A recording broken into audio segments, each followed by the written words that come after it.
Harrowing footage has revealed the extent of the damage inside the Clutha pub following the devastating disaster in November 2013.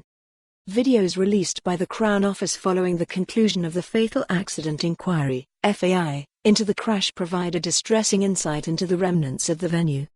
3 crew members of a police helicopter along with 7 patrons inside the bar were killed when the aircraft crashed into the roof. Courtesy of Crown Office.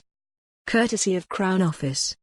The footage shows full pint glasses abandoned by revellers as they evacuated the building. A large hole can be seen in the roof of the building, which collapsed under the force of the helicopter. Metal beams and bits of debris are seen scattered around the interior of the building, which is coated in dust. A second clip from outside the bar shows a crowd of distressed people having evacuated the Clutha bar. Smoke can also be seen billowing from the roof. Courtesy of Crown Office.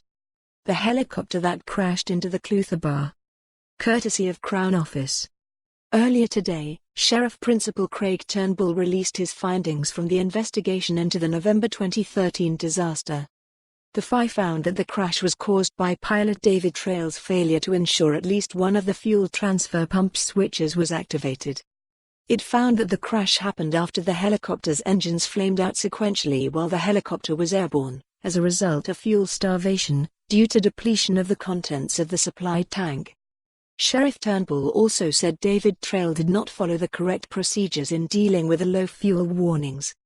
In his determination, Sheriff Principal Craig Turnbull said the central issue was why the pilot, Captain David Trail, allowed the supply tanks to deplete to the point that they did when there was more than sufficient usable fuel available to him in the main tank to allow the helicopter to return to its base. The report found that both the fuel transfer pump switches were in the off position when the low fuel warnings were triggered. It said that had one or both of them been switched back on by Captain Trail at that point in time, the helicopter would not have crashed. However, they were not switched back on.